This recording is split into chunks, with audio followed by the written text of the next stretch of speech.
Nuel Folktales.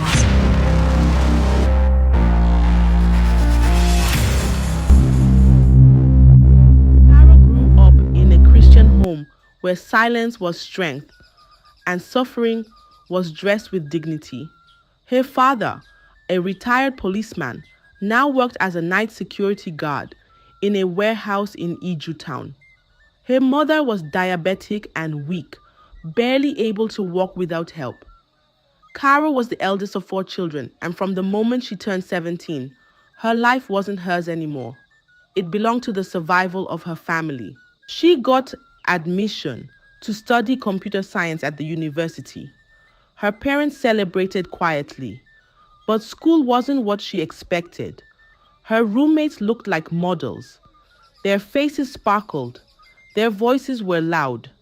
Every weekend, they left with small bags and high heels. And by Monday morning, they returned wearing new wigs and clothes. Their bodies smelled like perfume and hotel bed sheets. Caro stayed behind. She had only two gowns. She washed them carefully every weekend and hung them behind the hostel to dry. She wore rubber slippers and carried a small Bible. Her voice was soft. Her eyes were tired. The girls laughed at her. Caro, shift. You're always looking like a prayer point, Vanessa said, rolling her eyes. Why do you like suffering? Patricia added. You're too pretty to be broke. They called her church girl. They teased her every day. But Caro never fought back. She smiled even when it hurt. She would always say, God will provide, even when she had no food, even when her stomach growled like thunder, even when she had to borrow pads or use pieces of cloth. She held on to one thing, her dignity. She told herself, this is the only thing I still have. I won't lose it too. But life was watching her, and the storm was close. The kind of storm that doesn't make noise until it breaks everything. And deep inside that storm, something was waiting for Caro. Years passed and Caro finished school with quiet pride. No carryovers, no disgrace. She passed all her papers and held her result like a newborn baby. She came back home with a soft smile, thinking the hard days were over. But life had a different plan. 2 months after she returned, her father fell sick. It started slowly, tired coughs, cold sweats. Then one Sunday morning, the house was still when it happened. He held Caro's hand tightly, eyes half open, chest rising and falling like a broken drum. Then he breathed out one last time and did not breathe again. Caro froze. Her mother screamed. Her siblings cried. The world for a moment stopped. The pillar of the family was gone. And just like that, Caro became the roof holding everyone together. Her mother couldn't move much. The younger ones were still in school. Nobody else could help. Caro had no savings, no job, just her hands, her mind, and her faith. She decided to try something. She bought a tray and started selling fried yam by the roadside. Every morning by 4 a.m., she would light her stove, her eyes red from lack of sleep, her fingers smelling of oil. But Lagos didn't care. The police came one morning and kicked her tray. You're blocking the road, they shouted. They took her small money and left her crying on the floor. One afternoon, a bus sped past and splashed dirty water all over her tray. The food was ruined. People walked past like nothing happened. Caro sat there, her wrapper soaked, her heart heavy like wet sand. She cried, not loud, just small tears falling like broken taps. She gave up that hustle. Then she tried again. She borrowed 5,000 from a woman in church and started selling second-hand clothes. She hung them neatly on a rope in front of the house and called passers-by. But people turned up their noses. Why do your clothes smell like cemetery dust? One woman asked. waving her hand like chasing away a fly. No one bought. She packed the clothes and sat quietly, looking at the sky. Another dream gone. Then she began washing clothes for people, housemaids, bachelors, anyone who needed help. She scrubbed shirts, bent over buckets until her back ached like an old door. But the pay was small, too small. It could buy noodles, maybe soap, but it could never buy peace. Carol was tired. Her hands were tired. Her eyes were tired. Even her hope was starting to look thin like worn fabric. And in that silence, the world was still watching, waiting to whisper another offer, one that would shake everything. Carol woke up early every day. She dressed neat, packed her CV, and walked out like a soldier without a gun. She didn't want to fry yam anymore. She didn't want to sell second-hand clothes or wash bed sheets for coins. She wanted something better, something stable, a real job. The first place she went was a private school in the town. The gate was big. The classrooms were painted white. She sat with the other people waiting. When it was her turn, she answered all their questions with a clear voice. They smiled. One teacher even whispered, "You're very smart." Carol went home with a small hope in her chest. But days passed, then weeks, nothing came. Later, she heard from someone that the job was given to the school owner's niece. They just needed people to sit and pretend like they were doing interviews. Carol folded the paper and threw it away. Then the next day, she went to a cyber cafe. The man at the desk looked at her and smiled too wide. "You're perfect for this job," he said, reading her CV. Carol smiled, a little light returning to her face. "Just one thing," the man added, leaning forward. "Some jobs come with extra responsibilities. You know what I mean? Just a night and the job is yours," he said, licking his lips. Carol stood up. Her legs were shaking, but she walked away. That night, she hugged her pillow like a child and cried without sound.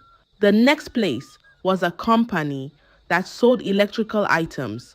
Carol climbed the stairs with hope. The office smelled like air freshener and cold floors.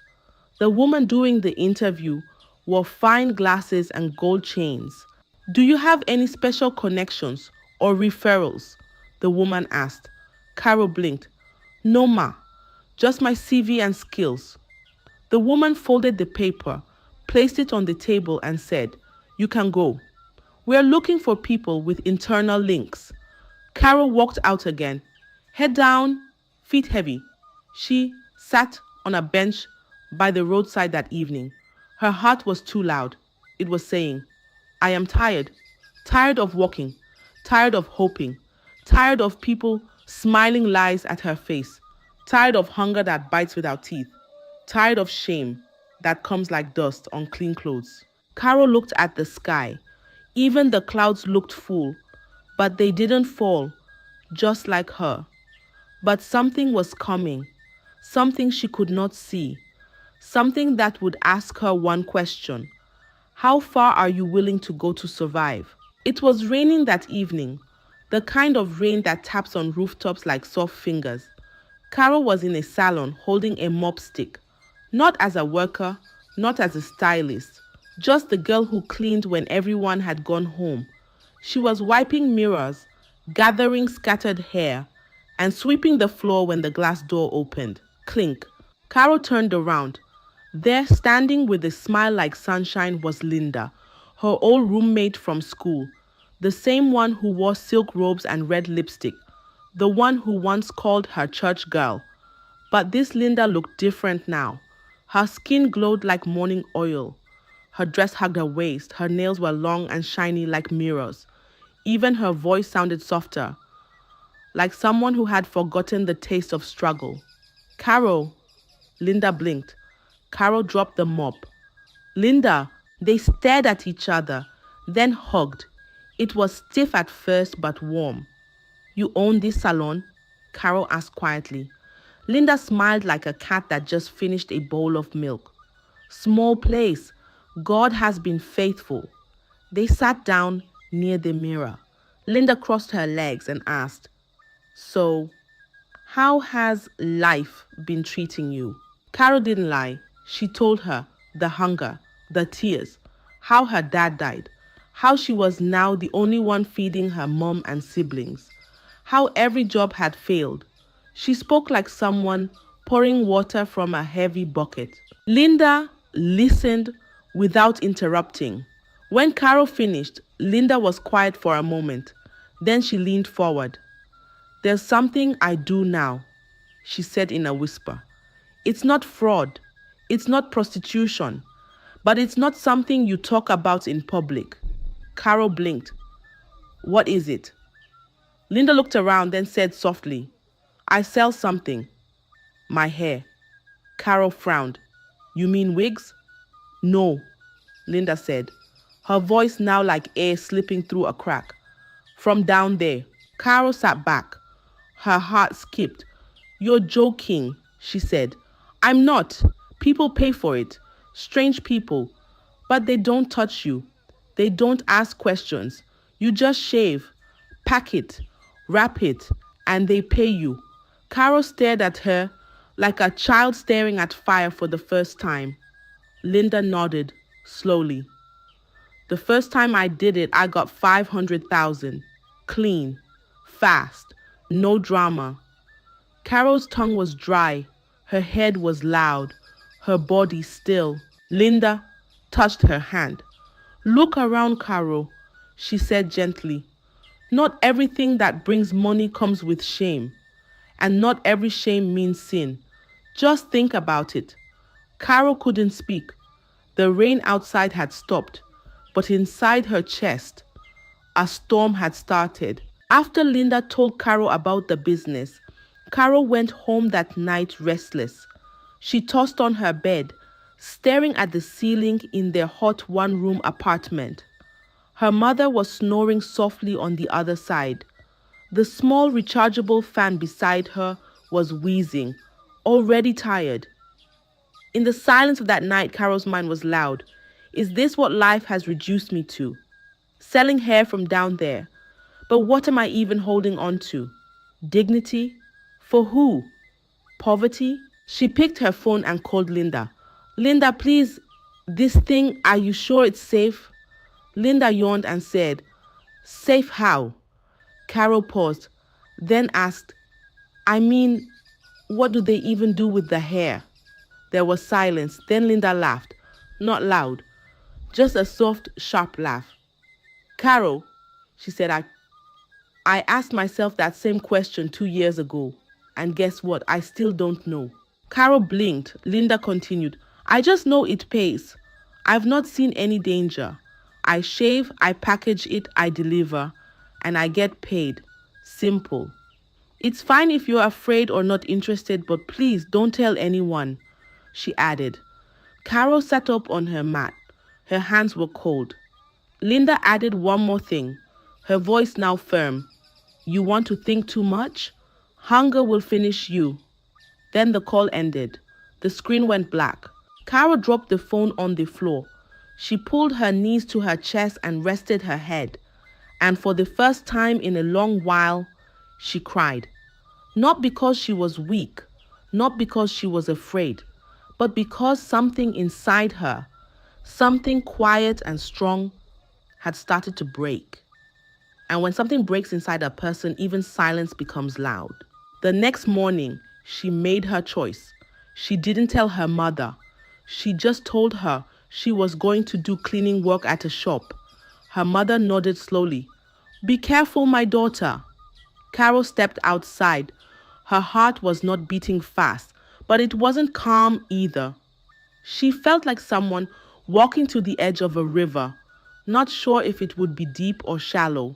Linda met her at the salon, smiling like everything was normal. She didn't say good morning. She just said, "Follow me." Linda didn't take her to the usual staff area. She led her to a room at the back, clean, chilled, with a long mirror and dressing table. Inside the room were two other girls. Caro paused. It was Vanessa and Patricia, her old roommates from school. The same girls who laughed at her, called her names, made her feel like her dignity was a sickness. They looked at her and started laughing again. They laughed when they saw her. Look who finally has sense, Vanessa said. Caro, the virgin of the university, Patricia added, laughing. Life has humbled you, isn't it? Caro swallowed hard. You people too do this? All of us are eating from this pot, babe, Patricia said, crossing her legs. This is the new oil money. Caro didn't answer. Her mouth stayed shut, like a door she refused to open. Linda handed her a small shaving set, scissors, a new razor blade, tissue paper, and a small Ziploc bag. No cream, no soap, just cut and clean, she said. Caro walked slowly into the tiny bathroom. The walls were blue. The bulb blinked once, then steadied. She stood in front of the mirror, pulled down her skirt, and sat. Her hand trembled. Every cut felt like slicing a piece of herself, a piece of shame, a piece of what she once swore she'd never do. When she finished, she cleaned the strands gently, laid them on dry tissue, and placed them under the small fan to dry. 20 minutes later, she packed them carefully into the Ziploc bag and handed it to Linda. No one clapped. No one said, "Well done." Linda simply took it, walked out, and gave it to one of her clients. Caro sat down quiet. 2 hours passed. Her phone buzzed. She picked it slowly. An alert. 750,000. Caro stared at the screen. Her hand was shaking. The numbers were real. The money was real. And for the second time in 2 days, Caro cried. But this time her tears were warm. Not sad, not broken, just quiet and full of relief. Days passed, then weeks, then the new month came. Caro went back to the same room, same mirror, same quietness. This time her hands did not shake. She shaved again, clean, neat, packed the hair, dried it, zipped it. Linda smiled when she handed it over. "You're doing well." That evening, Caro's phone buzzed again. 500,000. She stared at the alert. Her chest rose and fell like soft waves. The next month, she did it again. This time, 700,000. Her name started moving around the group. Linda introduced her to new clients, men she never met in person. Some wanted short, some wanted long, some wanted freshly cut. Caro packaged the hair like perfume, clean, sealed, labeled. Sometimes she delivered it herself to hotel lobbies, office buildings, lounges. The men never touched her. They just took the bag, handed her an envelope, or sent a transfer. No talk, no touch, just hair and money. The alerts kept coming. 800,000, 1 million, then more. By the end of the third month, Caro had made over 3 million. She didn't scream. She didn't dance. She just sat quietly on her bed, staring at her bank app like it was a miracle. The next day, she walked into the hospital and paid all her mother's bills. Then she cleared her younger brother's school fees. Then she bought her little sister a second-hand phone so she could learn online. Finally, she paid for a small apartment, 2 bedrooms, tiled floor, a working fan, water that ran from the tap without a fight. When they moved in, her mother looked around with tears in her eyes. She was shocked. "Caro, where is all this coming from?" she asked one night. Caro smiled. "God has done it, Mommy." "Are you doing anything wrong? Hope it's not prostitution." Caro went to the wardrobe, brought out her old Bible, placed her hand on it, and said, "Mommy, I swear I'm not selling my body." And she wasn't lying. She wasn't sleeping with anyone, but she wasn't telling the full truth either. The money grew fast. Carol started dressing finer, new wigs, smart handbags, a small car, then a second one.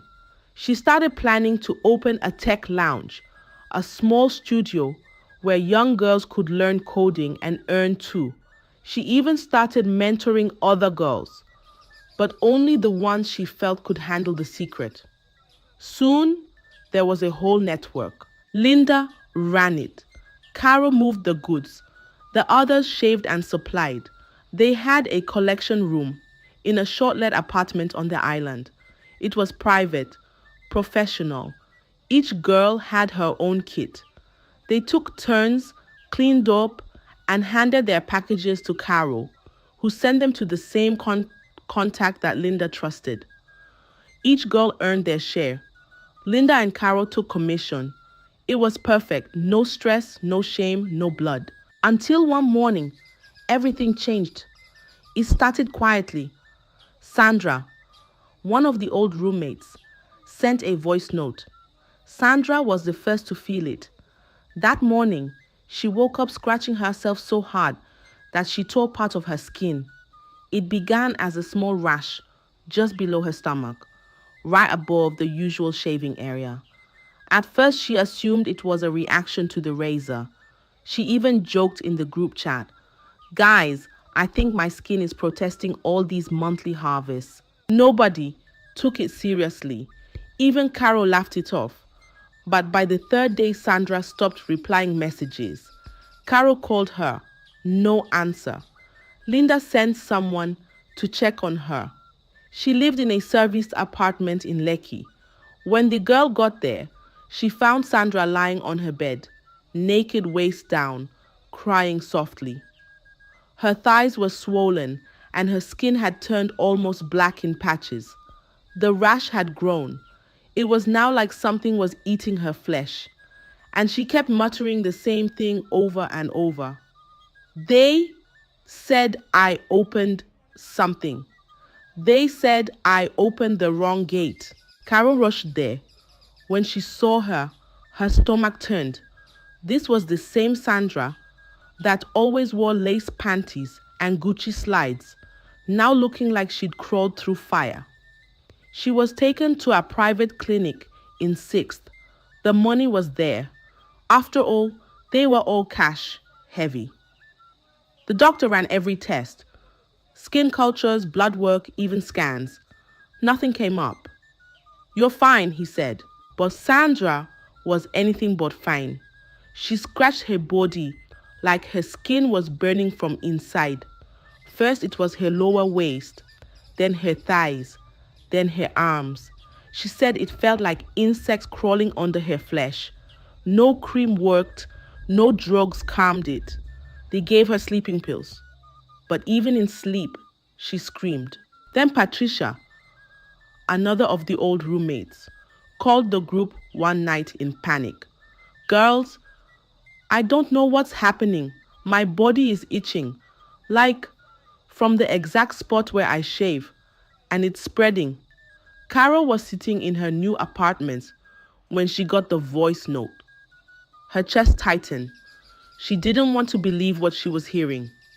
Maybe it's a coincidence, she told herself. Maybe bad water or blade infection. Patricia was rushed to a different hospital. Same tests, same results. She was fine, yet she couldn't sleep, couldn't sit, couldn't even bathe in cold water. Linda tried to calm everyone down. "Please, you're all overthinking this. Let's wait. It might be nothing. I'll talk to Mr. O again." Mr. O was their main buyer. Quiet man. Never showed his face. Everything passed through Linda. But before Linda could even reach him, her own body betrayed her. It started with a rash. Same spot.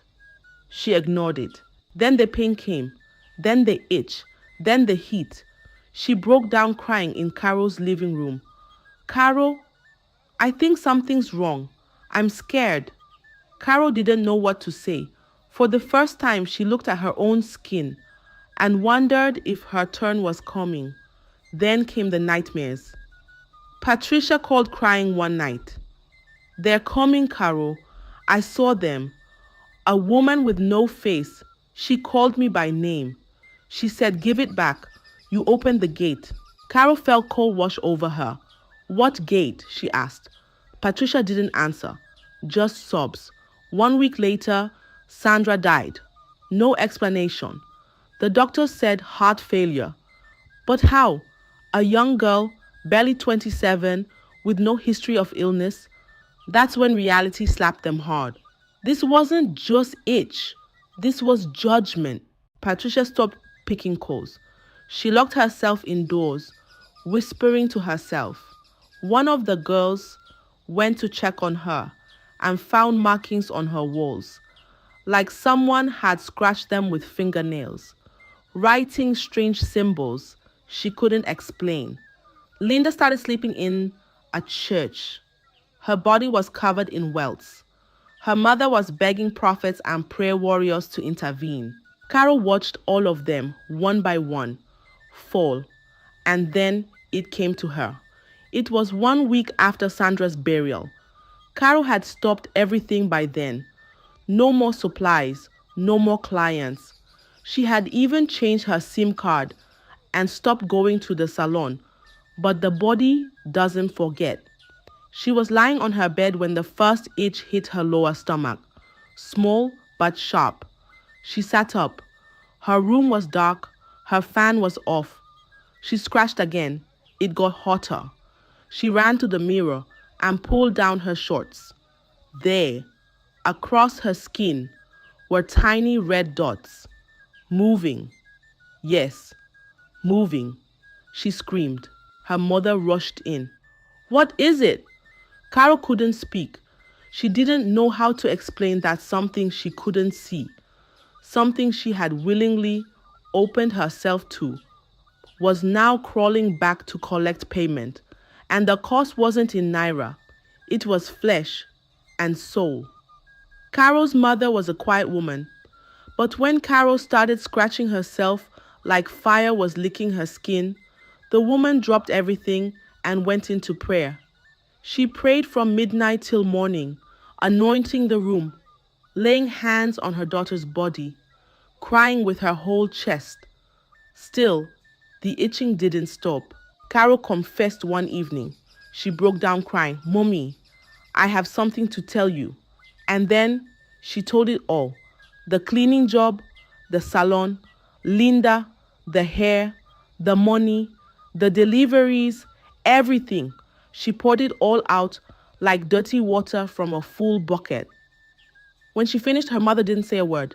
She just covered her mouth and wept, deep, heavy tears, the kind that come from a place too deep for words. Then slowly, she stood up. She wiped her eyes with the edge of her wrapper. Her voice was calm but firm. "You will not die in this house," she said, "not while I'm still breathing." She helped Carol up, wrapped a scarf around her head, and held her by the hand. "Let's go," she said. "Where?" Carol asked, her voice weak. Her mother looked at her and answered, "To church. It's time to meet the one who sees everything, even what hides behind clean money." They reached the church by evening. The sun was low, the wind was quiet, but Carol's body was on fire. Her mother held her close as they stepped into the prayer room. It was small, with just a wooden table, 3 plastic chairs, and a big cross on the wall. Sitting at the far end was Pastor Nuel, a man known in that part of Lagos. People said he had prayed demons out of madmen and made the lame stand up. He looked at Carol once, then again. Her skin was pale, her eyes red, her hands shaking like a leaf during storm. He didn't speak at first. He just placed his hand on her head, closed his eyes, and prayed in a low, deep voice. After a while, he opened his eyes and said, "My daughter, you sold your covering." Carol didn't understand.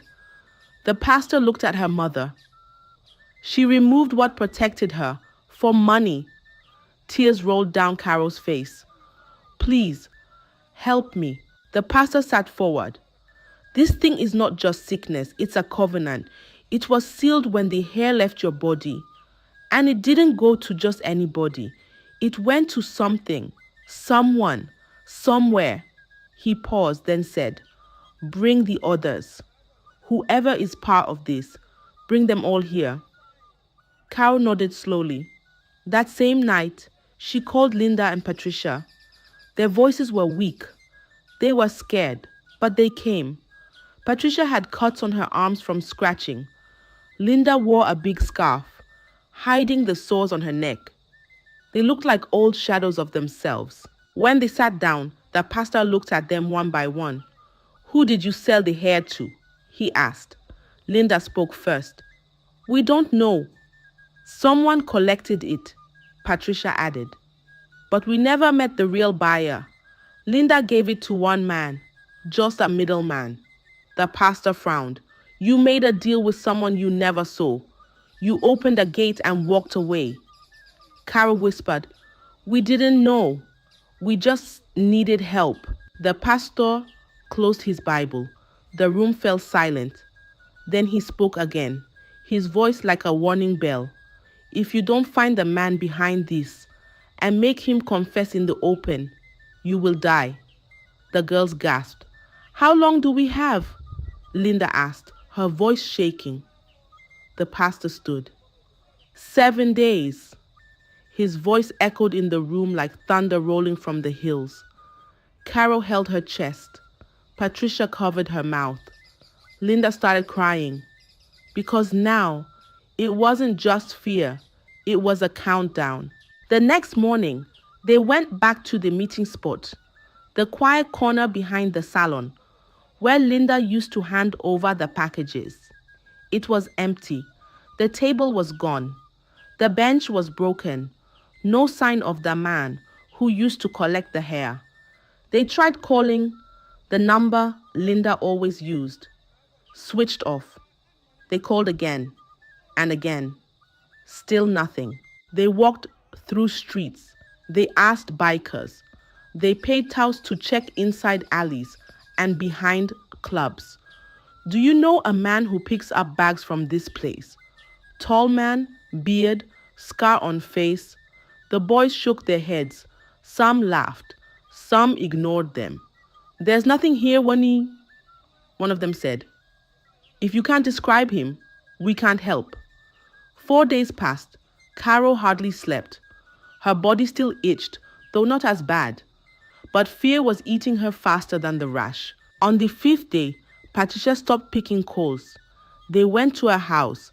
She was lying on her bed, cold and still, her eyes half open, her nails broken from scratching, her lips dry like dust. She was gone. The doctor said her heart stopped, just like Sandra. Carol and Lina held each other and cried in the hospital hallway. This is real, Carol whispered.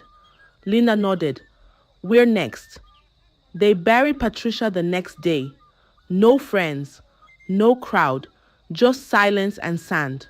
On the 6th day, Carol went to check on Linda. She knocked once, no answer. She pushed the door.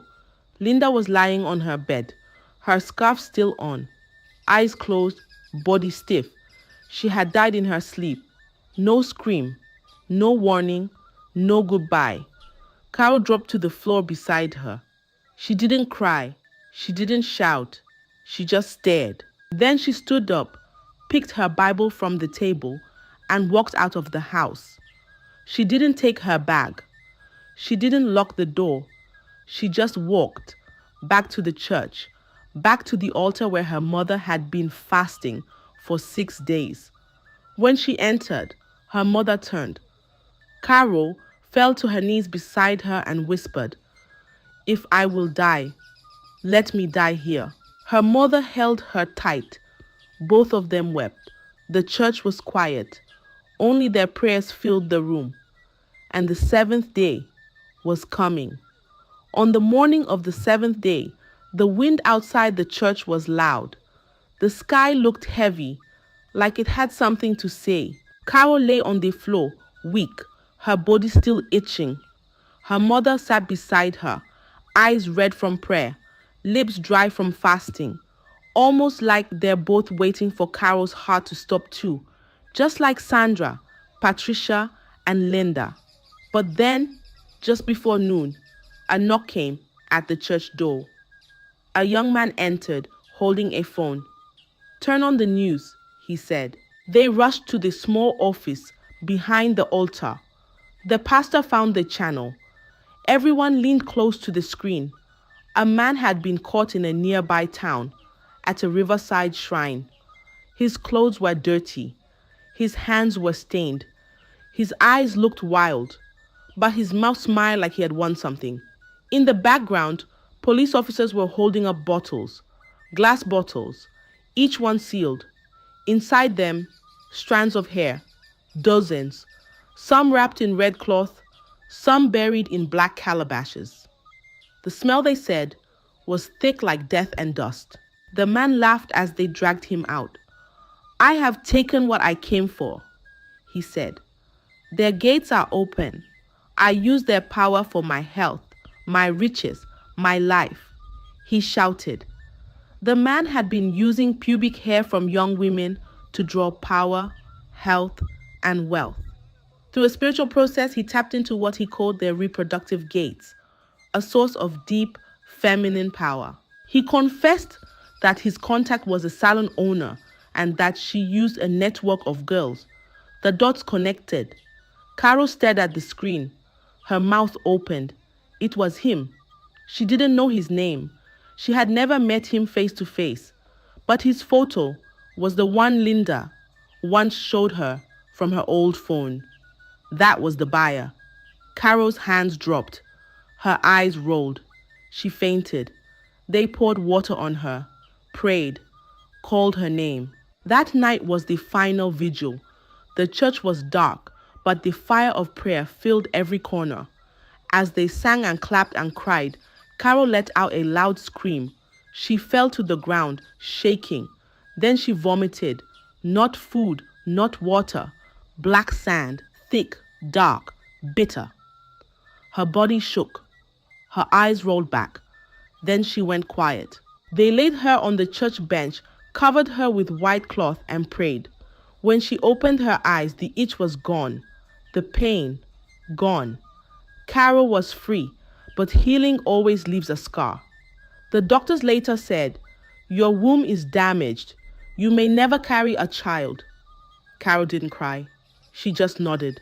The pastor called her aside and said, "That money you made, every kobo is cursed. You must let it go, or the gate might open again." Caro obeyed. She sold the car, gave out the house, emptied her account, closed the tech lounge. She moved with her mother and siblings to a small room outside town.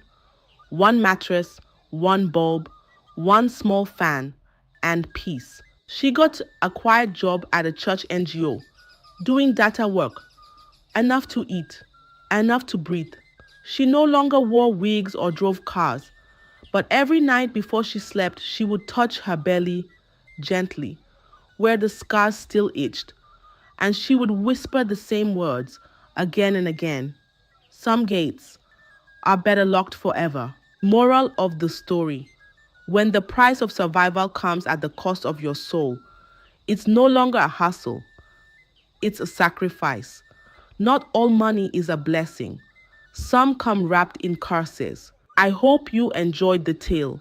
If so, please like the video, share it with your family and friends, comment on it, and don't forget to subscribe to the channel and turn on the notification bell for more enchanting tales like this one. Goodbye.